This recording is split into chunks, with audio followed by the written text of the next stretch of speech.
Guys, ಇವತ್ತು ನಾವು ಮಾತಾಡೋದು ಜಸ್ಟ್ ಒಂದು ಸಿನಿಮಾ ಬಗ್ಗೆ ಅಲ್ಲ. ಇವತ್ತಿಗೂ ಜಗತ್ತಿನಾದ್ಯಂತ ಕೋಟ್ಯಂತರ ಜನರ ಮನಸ್ಸಲ್ಲಿ ಕಣ್ಣಂಚಲ್ಲಿ ಉಳಿದಿರೋ ಒಂದು ಎಮೋಷನಲ್ ಮಾಸ್ಟರ್ ಪೀಸ್ ಬಗ್ಗೆ. ಒಂದು ಸಿನಿಮಾ ನೋಡೋಕೆ ಬಂದವರು ಅವಳ ಸೌಂದರ್ಯ ನೋಡಿ ಮರುಳಾಗ್ತಾರೆ, ಆದರೆ ಥಿಯೇಟರಿಂದ ಹೊರಗೆ ಬರುವಾಗ ಸಮಾಜದ ಕೊಳೆತ ನಿಜವಾದ ಮುಖ ನೋಡಿ ಬೆಚ್ಚಿ ಬೀಳ್ತಾರೆ. ಊಹಿಸಿ ನೋಡಿ, ಒಬ್ಬ ಮಹಿಳೆ ಅಪ್ಪಟ ಸುಂದರವಾಗಿದ್ದಾಳೆ, ದೇವತೆಯಂತಿದ್ದಾಳೆ ಅನ್ನೋ ಒಂದೇ ಒಂದು ಕಾರಣಕ್ಕೆ ಇಡೀ ಊರು ಅವಳನ್ನ ಹದ್ದಿನ ಕಣ್ಣಿನಿಂದ ನೋಡಿದ್ರೆ, ಗಂಡಸರು ಅವಳ ಹಿಂದೆ ನಾಯಿಗಳಂತೆ ಬಿದ್ರೆ, ಹೆಂಗಸರು ಅಸೂಯೆಯಿಂದ ಅವಳ ಮೇಲೆ ದ್ವೇಷ ಬೆಳೆಸಿಕೊಂಡ್ರೆ, ಕೊನೆಗೆ ಅವಳು ಯಾವುದೇ ತಪ್ಪು ಮಾಡದಿದ್ರು ಸಮಾಜದ ಅಮಾನವೀಯ ತೀರ್ಪಿಗೆ ಬಲಿಯಾಗಿ ನರಕಯಾತನೆ ಅನುಭವಿಸಿದ್ರೆ, ಇದು ಕೇವಲ ಒಂದು ಕಾಲ್ಪನಿಕ ಕಥೆ ಅಲ್ಲ. ಇದು ನಮ್ಮ ನಿಮ್ಮ ನಡುವೆ ಇರುವ ಸಮಾಜದ ಡಬಲ್ ಸ್ಟ್ಯಾಂಡರ್ಡ್ಸ್ಗೆ ಕನ್ನಡಿಯಂತಿರುವ ಕತೆ. ಎರಡನೇ ಮಹಾಯುದ್ಧದ ಹಿನ್ನೆಲೆಯಲ್ಲಿ ಇಟ್ಲಿಯ ಒಂದು ಪುಟ್ಟ ಊರಲ್ಲಿ ನಡೆದ ಈ ನೈಜ ಘಟನೆ ನಿಮ್ಮನ್ನ ಮೊದಲಿನಿಂದ ಕೊನೆಯವರೆಗೂ ಕೂತಲ್ಲೇ ಯೋಚನೆ ಮಾಡಿಸುತ್ತದೆ. ಕೆಲವೊಮ್ಮೆ ಆ ಊರಿನ ಜನರ ಮೇಲೆ ಕೋಪ ಬರುತ್ತೆ, ಮಾಲೆನಾಳ ಪರಿಸ್ಥಿತಿ ನೋಡಿ ದುಃಖ ಆಗುತ್ತೆ, ಕೊನೆಗೆ ಜನ ಹೀಗೂ ಇರ್ತಾರಾ ಅನ್ನೋ ಪ್ರಶ್ನೆ ನಿಮ್ಮನ್ನ ಕಾಡುತ್ತಲೇ ಇರುತ್ತೆ. ಆ ಕಲ್ಟ್ ಕ್ಲಾಸಿಕ್ ಸಿನಿಮಾದ ಹೆಸರು ಮಾಲೇನಾ. ಬನ್ನಿ, ಈ ಹೃದಯ ಸ್ಪರ್ಶಿ ಕಥೆಯ ಆಳವಾದ ಸಾಗರಕ್ಕೆ ಇಳಿಯೋಣ. 1940ರ ದಶಕದ ಇಟಲಿಯ ಸಿಸಿಲಿ ದ್ವೀಪ. ಯುದ್ಧದ ವಾತಾವರಣ, ಕಪ್ಪು ಬಟ್ಟೆ ಧರಿಸಿದ ಜನ, ಧೂಳಿನಿಂದ ಕೂಡಿದ ರಸ್ತೆಗಳು. ಕತೆ ಶುರುವಾಗೋದು ಎರಡನೇ ಮಹಾಯುದ್ಧ ನಡೆಯುತ್ತಿದ್ದ ಕಾಲದಲ್ಲಿ. ಜಗತ್ತಿನ ತುಂಬೆಲ್ಲ ಯುದ್ಧದ ಹೊಗೆ, ಭಯ, ಸಾವು, ನೋವು. ಆದರೆ ಆ ಮಹಾಗಲಾಟೆಗಳ ಮಧ್ಯೆ ಇಟಲಿಯ ಈ ಪುಟ್ಟ ಶಾಂತವಾದ ಕಡಲ ತೀರದ ಊರು ತನ್ನದೇ ಆದ ಪ್ರಪಂಚದಲ್ಲಿ ಮುಳುಗಿರುತ್ತೆ. ಆ ಊರಿನಲ್ಲಿ ಎಲ್ಲರ ಬಾಯಲ್ಲೂ ಒಂದೇ ಹೆಸರು, ಎಲ್ಲರ ಕಣ್ಣಲ್ಲೂ ಒಂದೇ ಆಸೆ, ಅವಳೇ ಮಾಲೇನಾ. ಅವಳು ರಸ್ತೆಯಲ್ಲಿ ಒಂದ್ಸಲ ನಿಧಾನವಾಗಿ ನಡೆದ್ರೆ ಸಾಕು, ಇಡೀ ಊರಿನ ವಾತಾವರಣವೇ ಕ್ಷಣಾರ್ಧದಲ್ಲಿ ಬದಲಾಗ್ಬಿಡುತ್ತೆ. ಅಂಗಡಿಯಲ್ಲಿ ರಾಜಕಾರಣ ಮಾತಾಡ್ತಿದ್ದವರು ಮಾತನ್ನೇ ನಿಲ್ಲಿಸಿ ಬಾಯಿ ತೆರೆದು ಅವಳ ಕಡೆ ನೋಡ್ತಾರೆ. ಸೈಕಲ್ ಓಡಿಸ್ತಿದ್ದ ಯುವಕರು ಬ್ಯಾಲೆನ್ಸ್ ಮರೆತು ಕೆಳಗೆ ಬೀಳ್ತಾರೆ. ವಯಸ್ಸಾದವರಿಂದ ಹಿಡಿದು ಚಿಕ್ಕ ಮಕ್ಕಳವರೆಗೆ ಎಲ್ಲರ ಕಣ್ಣು, ಎಲ್ಲರ ಆಲೋಚನೆ ಅವಳ ಮೇಲೆ. ಇದೇ ಅಪ್ರತಿಮ ಸೌಂದರ್ಯ ಅವಳ ಜೀವನದ ದೊಡ್ಡ ಶಾಪ್ ಆಗಿ ಪರಿಣಮಿಸ್ತದೆ. ಗಂಡಸರು ಅವಳನ್ನ ಗೌರವದಿಂದ ಅಲ್ಲ, ಕಾಮದ ಆಸೆಯಿಂದ, ಲಾಲಸೆಯಿಂದ ನೋಡ್ತಾರೆ. ಮತ್ತೊಂದೆರೆ ಊರಿನ ಹೆಂಗಸರು ಅವಳ ಸೌಂದರ್ಯವನ್ನೇ ಅರಗಿಸಿಕೊಳ್ಳಲಾರದೆ ಅಸೂಯೆಯಿಂದ ದ್ವೇಷಿಸಲು ಶುರು ಮಾಡ್ತಾರೆ. ಮಾಲೇನಾ ಏನೂ ತಪ್ಪು ಮಾಡದಿದ್ದರೂ ಅವಳ ನಡತೆಯ ಬಗ್ಗೆ ಇಲ್ಲದ ಸಲ್ಲದ ಕೆಟ್ಟ ಕಥೆಗಳನ್ನ ಹೆಣೆಯುತ್ತಾರೆ. ನೋಡಿದ ಪ್ರತಿಯೊಬ್ಬರೂ ಅವಳನ್ನ ಮಾತನಾಡಿಸದೆಯೇ ತಮ್ಮದೇ ಆದ ತೀರ್ಪು ಕೊಟ್ಟುಬಿಡ್ತಾರೆ. ಅದ್ರ ಮಧ್ಯೆ ಇನ್ನೊಂದು ದೊಡ್ಡ ದುಃಖದ ಸಂಗತಿ ಅಂದ್ರೆ, ಮಾಲೇನಾಳ ಗಂಡ ಯುದ್ಧಕ್ಕೆ ಹೋಗಿರ್ತಾನೆ. ಮನೆಯಲ್ಲಿ ಅವಳು ಸಂಪೂರ್ಣ ಒಬ್ಬಳೆ, ಆಸರೆ ಇಲ್ಲ, ಬೆಂಬಲ ಕೊಡೋ ಗಂಡಸಿಲ್ಲ, ಹೆಣ್ಣು ಮಕ್ಕಳ ಸಾತಿಲ್ಲ. ಅಷ್ಟೇ ಸಾಕು, ಅವಕಾಶಕ್ಕಾಗಿ ಕಾಯುತ್ತಿದ್ದ ಆ ಊರಿನ ಕಾಮುಕರಿಗೆ ಮತ್ತು ವಕ್ರ ಬುದ್ಧಿಯ ಜನರಿಗೆ ತಮ್ಮ ನಿಜವಾದ ಮುಖವಾಡ ತೋರಿಸಲು. ಹೊರಗೆ ಸಭ್ಯತೆಯ ಮುಖವಾಡ ಹಾಕಿಕೊಂಡಿದ್ದವರು ಒಳಗಿಂದ ಮಾತ್ರ ಅವಳನ್ನ ಹೇಗಾದರೂ ಮಾಡಿ ತಮ್ಮ ಸ್ವಾರ್ಥಕ್ಕೆ, ಆಸೆಗಳಿಗೆ ಬಳಸಿಕೊಳ್ಳಬೇಕು ಅನ್ನೋ ಹೀನಾಯ ಯೋಚನೆಯಲ್ಲೇ ಇರ್ತಾರೆ. ಮಾಲೇನಾಳಿಗೆ ಆಗ ಇನ್ನೂ ಗೊತ್ತಿರೋದಿಲ್ಲ, ಅವಳ ಜೀವನದ ನಿಜವಾದ ಕ್ರೂರವಾದ ಹೋರಾಟ ಈಗಷ್ಟೇ ಶುರುವಾಗುತ್ತಿದೆ ಎಂದು. ಆದರೆ ಈ ಕಥೆಯಲ್ಲಿ ಕತ್ತಲೆಯ ನಡುವೆ ಒಂದು ಸಣ್ಣ ಬುಳಕಿನ ಕಿರಣದಂತಿರುವ ಇನ್ನೊಬ್ಬ ಮುಖ್ಯ ವ್ಯಕ್ತಿ ಇದ್ದಾನೆ. ಅವನೇ ರೆನಾಟೋ. ವಯಸ್ಸು ಕೇವಲ 13 ವರ್ಷ. ಆ ಹದಿಹರೆಯದ ವಯಸ್ಸಲ್ಲಿ ಮನಸ್ಸು ಹೇಗಿರುತ್ತೆ ಅಂತ ನಿಮ್ಗೆ ಗೊತ್ತಲ್ಲ. ಹಾರ್ಮೋನುಗಳ ಆಟ, ಹೊಸ ಭಾವನೆಗಳು, ಸಾವಿರ ಪ್ರಶ್ನೆಗಳು, ದೊಡ್ಡ ದೊಡ್ಡ ಕನಸುಗಳು. ರೆನಾಟೋಗೂ ಅದೇ ಹಂತ. ಮಾಲೆನಾಳನ್ನು ಮೊದಲ ಬಾರಿ ನೋಡಿದ ಆ ಒಂದು ಕ್ಷಣದಿಂದಲೇ ಅವನ ಬಾಲಕನ ಪ್ರಪಂಚವೇ ಸಂಪೂರ್ಣ ತಲೆಕೆಳಗಾಗಿ ಬದಲಾಗಿಬಿಡುತ್ತೆ. ಅವಳು ರಸ್ತೆಯಲ್ಲಿ ನಡೆದು ಹೋದ್ರೂ, ಮಾರುಕಟ್ಟೆಗೆ ಹೋದ್ರೂ, ಮನೆಯ ಕಿಟಕಿ ತೆರೆದು ಬಟ್ಟೆ ಒಣಗಿಸಿದ್ರೂ ರೆನಾಟೋನ ಕಣ್ಣು ಮಾತ್ರ ರಾತ್ರಿ ಹಗಲು ಯಾವಾಗಲೂ ಅವಳ ಮೇಲೆ. ಅವಳೇ ಅವನ ಪ್ರಪಂಚ.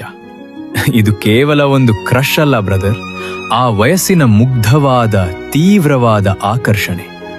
ಮಾಲೆನಾಳ ಬಗ್ಗೆ ಅವನು ತನ್ನದೇ ಆದ ಒಂದು ಸುಂದರ ಕಲ್ಪನಾ ಲೋಕವನ್ನು ಕಟ್ಟಿಕೊಳ್ಳುತ್ತಾನೆ. ಕೆಲವೊಮ್ಮೆ ತನ್ನದೇ ಆದ ಫ್ಯಾಂಟಸಿ ಲೋಕದಲ್ಲಿ ಅವಳ ಜೊತೆ ಮಾತನಾಡ್ತಿದ್ದೀನಿ ಅಂತ ಊಹಿಸಿಕೊಳ್ಳುತ್ತಾನೆ.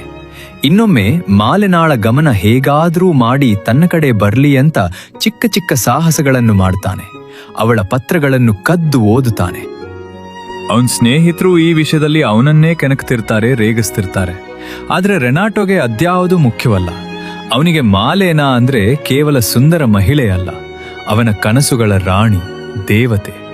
ಆದ್ರೆ ಇಲ್ಲಿ ನೋಡಿ, ರೆನಾಟೋ ನೋಡುತ್ತಿದ್ದದ್ದು ಮಾಲೇನಾಳ ಹೊರಗಿನ ದೈಹಿಕ ಸೌಂದರ್ಯ ಮಾತ್ರ.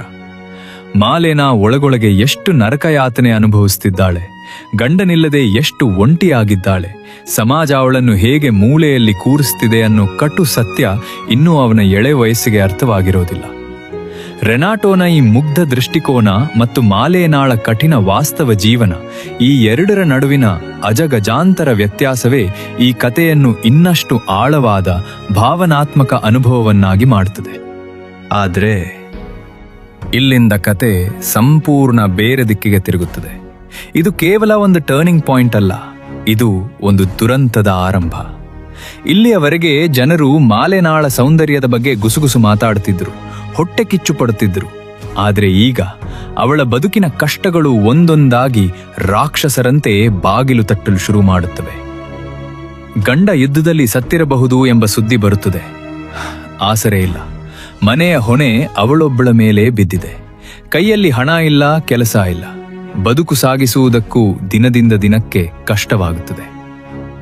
ಇಷ್ಟೆಲ್ಲ ನೋವಿನ ನಡುವೆ ಆ ಕಷ್ಟದ ಸಮಯದಲ್ಲಿ ಅವಳಿಗೆ ಮಾನಸಿಕವಾಗಿ ಸಹಾಯ ಮಾಡಬೇಕಾದ, ಬೆಂಬಲ ನೀಡಬೇಕಾದ ಅದೇ ಸಮಾಜ ಅವಳನ್ನು ಇನ್ನಷ್ಟು ಕ್ರೂರವಾಗಿ ಒಂಟಿಯಾಗಿಸುತ್ತದೆ. ಅವಳ ಬಗ್ಗೆ ಇಲ್ಲದ ಮಾತುಗಳು, ಸೃಷ್ಟಿಸಿದ ಸುಳ್ಳು ಆರೋಪಗಳು, ಪತ್ರಿಕೆಗಳಲ್ಲಿ ಬರುವ ಅಪಪ್ರಚಾರ ಇವೆಲ್ಲ ಅವಳ ದೈನಂದಿನ ಜೀವನದ ಭಾಗವಾಗಿ ಬಿಡುತ್ತವೆ. ಒಂದು ಕಾಲದಲ್ಲಿ ದೂರದಿಂದಲೇ ಅವಳ ಸೌಂದರ್ಯವನ್ನು ಹೊಗಳುತ್ತಿದ್ದ, ಅವಳಿಗಾಗಿ ಹಾತೊರೆಯುತ್ತಿದ್ದ ಅದೇ ಊರಿನ ಪುರುಷರು ಈಗ ಅವಳ ಪರಿಸ್ಥಿತಿಯನ್ನೇ ದುರುಪಯೋಗಪಡಿಸಿಕೊಳ್ಳಲು, ತಮ್ಮ ಕಾಮದ ಹಸಿವನ್ನು ತೀರಿಸಿಕೊಳ್ಳಲು ನೋಡುತ್ತಾರೆ. ಗೌರವ ಕೊಡಬೇಕಾದ ಜಾಗದಲ್ಲಿ ಅವಳಿಗೆ ಕೇವಲ ಅವಮಾನ, ಲೈಂಗಿಕ ದೌರ್ಜನ್ಯ ಮಾತ್ರ ಸಿಗುತ್ತೆ. ಆದರೆ ಈ ಕಥೆಯಲ್ಲಿ ಹೆಚ್ಚು ನೋವು ಕೊಡುವುದು ಇನ್ನೊಂದು ಸಂಗತಿ. ಅವಳನ್ನು ಮನುಷ್ಯಳಾಗಿ ಅರ್ಥ ಮಾಡಿಕೊಳ್ಳದೆ, ಅವಳ ಅಳಲನ್ನು ಕೇಳದೆ, ಅವಳ ನೋವಿನ ಹಿನ್ನೆಲೆಯನ್ನು ತಿಳಿಯದೆ ಊರಿನ ಜನರು ಒಟ್ಟಾಗಿ ಸೇರಿ ತಮ್ಮದದೇ ಆದ ಕ್ರೂರ ತೀರ್ಪು ಕೊಟ್ಟು ಬಿಡುತ್ತಾರೆ. ಒಂದು ಗುಂಪಿನ ಕೋಪ ಮತ್ತು ಅಜ್ಞಾನ ಒಬ್ಬ ಅಸಹಾಯಕ ವ್ಯಕ್ತಿಯ ಮೇಲೆ ಎಷ್ಟು ಭೀಕರವಾಗಿ ಬೀಳಬಹುದು ಅನ್ನೋದನ್ನು ತೋರಿಸುವ ದೃಶ್ಯಗಳು ಎದೆಯನ್ನು ಕಲಕುತ್ತವೆ.